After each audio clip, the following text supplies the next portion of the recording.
안녕하십니까 서울여고 학생들. 저는 서울여고 1, 2, 3학년을 모두 담당하고 있는 서울여고 전문 담당 강사 변화국어입니다. 반갑습니다. 서울여고를 입학하게 되면서 설렌 마음도 물론 있지만 또 걱정과 고민도 있을 거예요. 국어에 대한 걱정, 고민은 저와 함께 해결하고자 하는 의미에서 제가 국어 내신 설명의 영상 간단하게 준비를 해봤습니다. 함께 보시죠.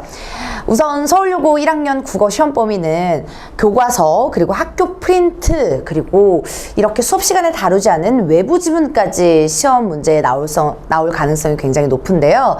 교과서 같은 경우는 문학, 문법, 화작이 이제 기틀로 이런 비중으로 여태까지 기출문제가 출제가 되었습니다. 교과서가 2022 개정으로 바뀌는데도 불구하고 사실 교과서의 구성상은 문학, 문법, 화작이 매체가 사실 그렇게 크게 다르진 않습니다. 그래서 여태까지의 기출문제 범위와 비중이 비슷할 것이라고 예상이 되고요. 우선 새로 바뀐 우리 개정교과서, 우리 1학년 친구들이 공부하게 될 교과서의 목차를 보면서 1학기 시험은 어떻게 출제가 되고 2학기 시험은 어떻게 출제가 되는지 간단하게 또 설명드리도록 하겠습니다. 우선 1학기 중간고사 시험 예상은 저는 1, 2단원에서 문학작품들이 출제가 될 것이라고 생각합니다. 우선 현대시 작품이 방문객이라고 하는 작품과 또 2단원의 수라라고 하는 작품이 현대시에 또 1학기 중간고사 때 시험을 들어갈 가능성이 매우 높고요. 그리고 엇박자 D라고 하는 현대소설, 파수꾼이라고 하는 극, 그리고 마지막 현대수필까지 여러분이 학습활동과 같이 결합해서 가는 현대시, 나는 학습활동, 이런 식으로 해서 좀 공통적 차이점까지 철저하게 대비하는 그런 연습이 되어 있어야 합니다. 자, 그리고 또 중간고사 시험 범위에 또 들어갈 것은 바로 문법인데요. 4단원에 이제 문법 전체가 들어갑니다. 근데 이 문법 전체가 중간고사 때 들어갈 가능성은 매우 희박하고요. 음운 변동이 이제 1학기 중간고사 시험 범위에 들어갈 가능성이 매우 높습니다. 아직 범위가 나오기 전에 지금 제가 영상을 촬영하는 거라서 감히 좀 말씀드리자면 문법 요소가 이제 기말고사에 들어갈 가능성이 매우 높고요. 혹은 1학기 중간고사 때 문법이 출제가 되지 않는다면 또 1학기 기말고사 때 모든 문법이 이제 다 범위에 들어간다라고 생각을 해주시면 되겠습니다. 아무튼 지금 내가 국어를 어떤 식으로 또 먼저 예습을 해야 될까요? 질문 주는 친구들이 있는데 예습은 우선 문법의 기초가 정답입니다. 문법은 이제 내신 1학기, 2학기 모두 들어가기 때문에 여러분이 미리미리 공부해야 될 영역은 사실 문법입니다.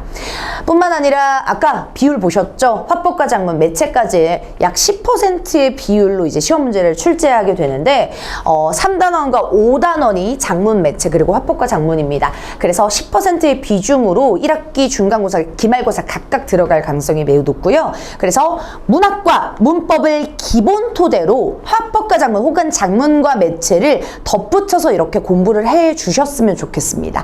네, 그리고 2학기 때는요, 화법과 작문이 이제 1단원에 들어가면서 중간고사 때, 2학기 중간고사 때 같이 들어갈 확률이 굉장히 높고요. 뿐만 아니라 2학기의 메인은 뭐다? 고전이다. 네, 고전시가 고려가요, 시조, 가사 이렇게 다양한 갈래의 고전시가가 2학기 때 특히 중간고사 때 실릴 가능성이 매우 높습니다. 청산별곡이라고 하는 고려 가요부터요, 여러 가지 시조가 4편이나 지금 교과서에 있어요. 가사는 이제 정철의 송미인곡. 네. 원래 서울여고 2학년 내신에 들어갔던 그 작품, 정철의 작품인데 1학년 2학기 때 이제 들어가게 되면서 많은 공부량을 좀 여러분께 좀 요구하지 않나 싶습니다. 현대시 진달래꽃도 같이 병행해서 들어갈 가능성 높고요. 고전소설, 춘향전 들어갑니다. 그래서 춘향전 지금 나는 따분한 고전소설 뭘 읽었으면 좋겠나 하면 전문 한번 읽어보세요. 춘향전 같은 경우는 서울여고가 교과서가 바뀌기 이전에도요, 매년 들어갔던 시험 범위입니다. 춘향전 굉장히 중요한 작품이거든요. 그래서 고전소설로 이렇게 들어가고 같이 학습활동에 유자소전이라고 하는 현대소설도 같이 결합하면서 공부해 놓으시면 너무너무 좋을 것 같습니다.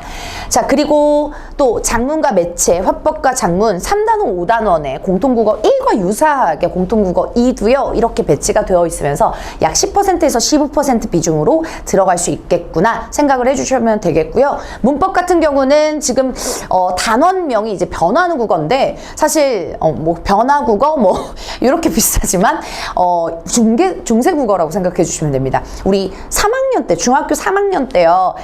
나란 말씀이 둥국에더라. 그러니까 우리나라 말이 중국과 달라라고 하는 훈민정음 있죠. 그 영역, 그리고 한글 맞춤법 이렇게 메인으로 들어갑니다. 2학기, 1학기 모두 다 문법이 들어가다 보니까 여러분이 문법을 기초를 철저하게 다져주시는 거 잊지 마시고요. 자, 그렇다면 1학년 시험 특징, 시험 난도는 어때요? 사실 서울여고 국어 쉽지 않습니다. 네, 쉽지 않아요. 네, 어려운 편이죠. 왜 그러냐 하면 서울여고 친구들이 모든 학생들이 정말 열심히 공부를 합니다. 근데 등급이라는 것을 매겨야 하기 때문에 난도가 쉽게 내면 모든 학생들이 다 잘 받고 등급을 산출하지 못해요. 그렇다 보니 좀 난도 있게 나온다 생각해 주시면 되겠고요. 1학기 중간고사의 기준으로 또 말씀드리면 선택형이 이제 객관식이 24문항, 그리고 서답형이 이제 2문항인데 배점 굉장히 큽니다. 각각 이제 5점씩 배점이 되면서 좀 서답형에 단답형에 좀 세분화된 그런 훈련이 필요하다라고 말씀드릴게요. 우선 문법 문제가 1학기 때는 좀 평이했던 편이었는데 2학기 때 확 어려워졌거든요. 그래서 2학기 중간고사 있죠, 여러분. 2학기 중간고사 때 작년에 이제 90점대 학생들이 단 한 명도 없었어요. 그러니까 가장 높은 점수 배점이 80점대였던 거죠. 그러니까 90점대가 전교에 한 명도 없다라는 건 난도 짐작되시죠? 어렵다. 정말 많은 공부량을 투자했던 학생들도 난도가 정말 어렵게 나왔던 시험 중에 하나인데 그렇게 만만한 시험이 아니다. 영역이 아니다 라고 다시 한번 강조드릴게요. 그래서 혼자 공부하기 사실 좀 너무너무 어려워진 게 서울여고 국어의 특징입니다. 문학, 그리고 어휘 문제, 세부 암기 문제, 뭐 문법의 이해, 문제풀이 이런 것들 제가 간략하게 써놨는데 좀 수상적이죠. 그래서 제가 구체적인 예시를 좀 보여드리도록 하겠습니다. 서울여고 시험의 특징을 소개해드리기 위해서 기본 개념, 세부적 암기 요구에 대한 문제 유형 좀 설명드리려고요. 작년 기출문제를 저작권상 제가 조금 변형해서 보여드리는 것입니다. 참고 부탁드리고요. 작년 이렇게 중간고사 서답형 1번 문제 이런 식으로 문제가 출제됐어요. 빈칸 뚫기. 네, 빈칸으로 뚫어서 내가 빈칸에 어떠한 단어를 써야 되는지. 그래서 부분 점수는 물론 주지만 아까도 말씀드렸다시피 정말 1점, 2점 하나의 등급이 갈리는 그런 시험이기 때문에 여러분이 빈칸 뚫었을 때 철저하게 맞을 수 있는 그런 훈련이 되셔야 됩니다. 무슨 형 종결음인지 표현법은 뭔지 이런 식으로 적용을 해 나가는 연습 저랑 함께 하실 거고요. 또 어휘 부분 나 어휘가 너무 부족해요 하는 학생들 영단어뿐만 아니라 우리 국어도 철저하게 외우셔야 돼요. 보여드릴게요. 보릿고개 문호 소지 연공서열 사연 아세요? 힘들죠. 근데 시험 문제 나옵니다. 사전적 의미 이렇게 뜻풀이로 적절하지 않는 것들을 고르는 문제 3.5점 배치되면서 여러분이 고르실 수 있어야 돼요. 사자성어, 와우. 와신상담부터 화석상대, 불문가지, 누란지, 활용정정 고르실 수 있어야 돼요.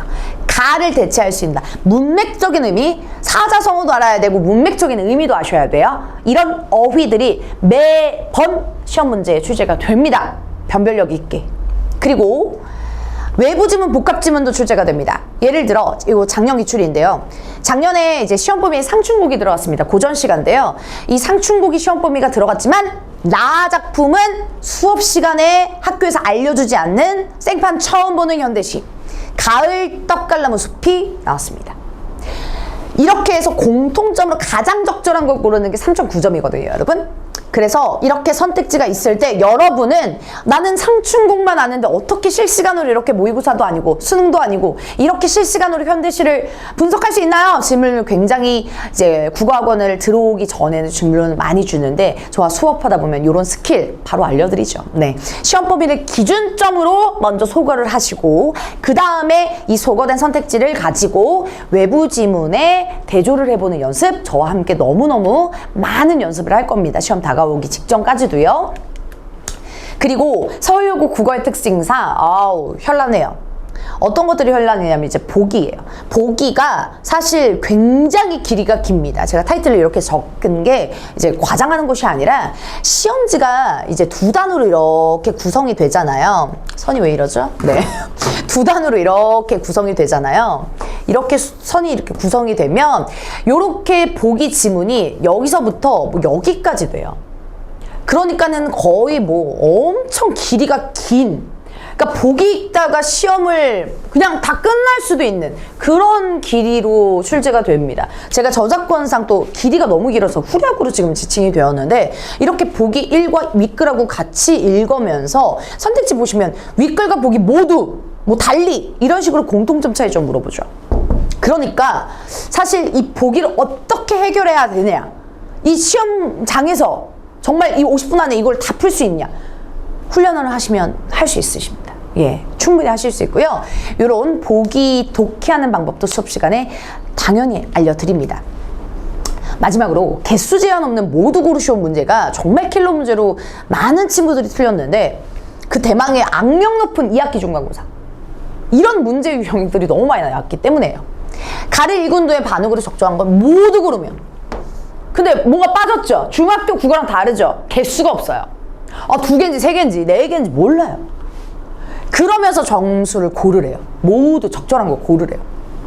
그런데 사실 이 문제 전교로 봤을 때, 즉 그 고등학교 1학년, 서울여고 1학년의 수준으로 봤을 때는 많이 오답률이 높았어요. 근데 저희 학원, 우리 변화국어 듣는 학생들은 제가 그렇게 OX 문제에 집착하다 보니까 많이 맞았습니다. 이 문제 유형. 왜 그러냐면 아까 말씀드린 것처럼 OX 훈련을 했기 때문이죠. 그래서 OX 사실 모두 고르시오 유형이 OX 문제 훈련이거든요. OX가 몇 개 있냐, O가 몇 개고 X가 몇 개냐, 사실 이게 모두 고르시오 유형인데 이런 것들을 철저한 대비하는 학생과 그렇지 않은 학생은 현장에서 이 마음가짐, 독해 읽기, 그리고 이 판별의 수준이 다르게 되는 거죠. 저희 변화국어 이렇게 자신 있는 이유는 제가 이런 식으로 시험 문제를 굉장히 적중을 많이 했습니다. 제 자랑 같지만 많은 친구들이 그래도 감사하게도 시험 끝나자마자 이제 답변이 오죠. 이제 연락이 오죠. 선생님이 알려주신 거 그대로 나왔어요? 선생님이 알려주신 거 너무 많이 나왔어요? 이렇게 후기를 남겨줘요. 그러니까 제가 더 잘 분석할 수밖에 없겠죠. 점쟁이가 아니라. 네. 그래서 철저하게 기출 분석, 어떻게 유형이 나오는지 이런 것들을 많은 학생들이 만족감을 느끼고 있고요. 거기에 이제 90% 이상의 학생이 성적 향상을 경험했다라고도 자랑 드릴 수 있는 게, 사실 저는 지금 뭐 1, 2학년, 3학년 지금 학생들 모두 가르치고 있지만 이번에 3학년 뭐 서울대 당연히 붙어가지고 너무너무 기쁘게 생각하고요. 제일 마냥 너무 깊어요. 뭐 서울대 가는 학생들도, 그리고 1등급 하는 학생들도 너무너무 많은데 원래 잘하는 친구들도 물론 있죠. 그런데 제가 담당하고 있는 학생들의 대부분은요, 하위권 혹은 중하위권 학생들이 중위권, 중상위권으로 가는 친구들이 정말 많습니다. 그래서 저는 거기에 더 뿌듯함을 느끼고요. 저만 믿고 따라오신다면 기초부터 탄탄하게 채워드릴 수 있거든요. 그래서 시중에 유통되지 않는 오로지 서울여고 분석만을 담은 자체 이 자료를 보유하고 있는 이유가, 제가 서울여고 1학년부터 2학년, 3학년까지 모두 담당하고 있기 때문에, 제가 그리고 서울여고 국어 뭐 유튜브에 검색하시면 제가 굉장히 많이 나오죠. 그래서 굉장히 좀 일명 서울여고 전문 내신 담당이기 때문에 제가 정말 자체 제작의 자료를 많이 DB 자료를 보유하고 있어서 정말 철저한 시험 예상, 예측 이런 것들을 대비하실 수 있습니다. 저희 학습 점검하고 피드백은 또 어떻게 진행되냐 간단하게 또 설명드리면요. 우선 이렇게 예쁘게 생긴 복습 테스트, 점검 테스트로요, 여러분이 테스트를 보게 됩니다. 그런데 3월 첫째 주부터 보는 것이 아니라 우리 4월 말이 중간고사인데요. 이제 4월 첫째 주죠. 시험 3주 전부터 시행을 합니다. 1대1 대면으로 주중에 여러분이 편한 시간, 1시간 정도 여유가 되는 시간에 등원하셔서 개별 조정 가능합니다. 물론 저는 선생님 수요일 4시에 올게요. 이번 주는 목요일 3시에 목요일 5시에 올게요. 뭐 이렇게 하셔도 상관없어요. 이렇게 조정이 가능하셔서 3주 전부터 시행을 하게 되는데, 그 이유가 우리 3월 첫째 주, 둘째 주 굉장히 바쁩니다. 그리고 실력이 쌓이기 전이에요. 실력을 쌓기 전에 먼저 테스트를 보다 보면 빨리 지쳐요, 학생들이. 그래서 또 국어만 하는 게 아니잖아요. 국영수, 탐구, 비교과, 거기에 수행평가까지 너무너무 할 일이 많습니다. 그래서 효율적이게 정말 농축적인 그런 정말 이 테스트의 문제, 높은 퀄리티의 문제만 여러분이 3주 전부터 이렇게 효율적으로 활용하실 수 있게끔, 능률이 좀 많이 오르게끔 3주 전부터 진행한다는 점 참고하시고, 제가 직접 테스트지를 작성을 하고 여러분께 배부합니다. 거기에 제가 직접 피드백을 하는데, 여러분이 테스트를 처음 보게 돼요. 그럼 최초 응시 점수를 씁니다. 그리고 고치는 기회를 드립니다. 그래서 고치는데 또 한 번 틀렸어요. 또 틀렸어요. 그렇게 2번 틀린 문제 유형들을 바탕으로 저와 1대1로 직접 피드백을 합니다. 그래서 누구는 문법이 조금 부족하구나, 여기 부분 채워볼까 하면서, 혹은 문학 여기에 외부 지문 좀 부족하네, 요거 한번 연습해보자, 이렇게 각각의 맞춤 피드백을 여러분께 전달드립니다. 제가 매 수업 이후 학부모님과 학생 톡방, 이렇게 3명이서 톡방을 개설해서 이제 피드백 을 남깁니다. 그래서 학습 내용, 학생 피드백, 숙제를 했는지 안 했는지, 그리고 공지 같은 이런 공지사항들도 톡방에 공유할 예정이고요. 이렇게 피드백 이미지적으로 또 보여드리면, 이렇게 피드백 간단하게 남겨드리고, 자습서 평가 문제집 했는데 내신 문제집은 못했어요, 뭐 이렇게 해서 OOX로 개별적으로 또 이미지화해서 또 보여드리니까 참고하시고, 또 저는 변화국어 일부 공개 링크로 항상 수업 영상 녹화합니다. 녹화한 영상을 이렇게 피드백 공유 드리고요. 또 같이 과제나 숙제, 뭐 공지사항 이런 것들도 같이 피드백을 드리고 있습니다. 변화구는 이렇게 영상 강의, 과제 피드백, 진도 영역을 문자나 톡방에 개설해서 공지해 드리고요. 변화구만의 자체 교재, 단계별 1, 2, 3단계의 교재로, 문제로 여러분의 실력을 단계별로 쌓으실 수 있는 그러한 구성이다라고 말씀드릴 수 있습니다. 또 아까 말씀드렸듯이 1대1 점검 테스트는요, 평일 개별 일정을 조정해서 등원해 주시면 되겠고요. 또 맛보기로 또 자체 교재를 또 보여드리면, 교재에 대해서 좀 궁금 많이 하실 텐데, 개정교과서 바탕으로 지금 거의 완성됐거든요. 그래서 지금 방문객이라고 하는 작품, 이렇게 본문과 제가 손필기도 좀 무료로 자료를 나눠 드리고요. 핵심 정리 본교재, 또 문제집, 내신 문제집, OX부터요. 그리고 단계별 1단계, 뭐 2단계, 3단계, 난도를 향해 가는 단계별 문제집, 마지막으로 또 테스트지도 간단하게 샘플로 또 보여드리면 최초 응시, 제시, 점수 써드리고 간단한 피드백 남겨드리고, 거기에 OX와 빈칸을 통해서 서답형뿐만 아니라 모두 고르시오까지도 철저하게 대비할 수 있는 그런 테스트지다라고 말씀드릴 수 있습니다. 저희 서울여고 1학년 내신 집중 대비반은요, 3월 8일, 9일 이틀에 걸쳐서 개강합니다. 저희 토요일 반, 일요일 반 나눠졌다라고 생각해 주시면 되는데요. 오후 4시부터 7시, 이렇게 4시부터 7시 동일한 시간인데, 총 3시간의 수업 시간인데요. 택 1이라고 지금 적혀 있죠. 여러분이 뭐 시간이 안 맞거나, 뭐 제가 인원수가 또 많기 때문에 좀 이렇게 분할을 해놨습니다. 그래서 토요일, 일요일 중에 가능한 시간, 가능한 요일 맞춰서 등원해 주시면 되겠고, 그리고 저는 이번 주는 토요일이 되는데 다음 주는 토요일이 안 돼서 일요일에 올게요. 괜찮습니다. 교차해서 수업하셔도 가능합니다. 그래서 물론 동일한 수업의 내용이다 보니까 그게 가능한 거고요. 여러분 이렇게 지금 국어에 대한 이제 내신 설명회를 들었는데, 중학교 국어와 굉장히 좀 많이 다르다라는 걸 여러분이 느끼셨을 거예요. 사실 그리고 중학교 내신 같은 경우는 그냥 A, B, C, D 나 90점대면 만족해, 이런 만족감으로 이렇게 토닥였을 텐데, 이제는 등급제이기 때문에, 고등학교이기 때문에 고등학교 국어는 정말 중학교 국어와 차원이 다르게 됩니다. 아까 유형 보셨죠? 중학교 유형은 수업 시간에만 잘 듣고 사실 교과서만 잘 파도 100점을 맞을 수 있었어요. 그런데 이제 서울여고 국어 같은 경우는 그러기가 매우 힘듭니다. 혼자서 공부하기도 더욱 힘들 거고요. 그러니 제가 많은 서포트와 지원을 해드리도록 하겠습니다. 그래서 저희 이제 국어라고 하는 과목 특성상 저희가 수능 1교시에 보기 때문에 1교시에 국어를 잡아야 뒤에 수학과 영어와 탐구도 장악을 한다, 현장을 장악을 한다 이런 말이 있고요. 또 수학이나 탐구 여러 가지 이 과목은 다 국어로 되어 있습니다. 국어에 대한 독해와 이해가 기본기가 되어야 아마 다른 과목들도 엉킨 실들이 다 풀어지게 될 거예요. 그래서 여러분 저와 함께 이제 서울여고 1학년 내신 첫 시험 정말 잘 봐야 되죠? 네, 철저하게 대비하면서 높은 1등급으로 향한 변화, 국어를 향한 상승 저와 함께 하시길 바라겠습니다. 여태까지 변화국어였고요. 시청해주셔서 고맙습니다.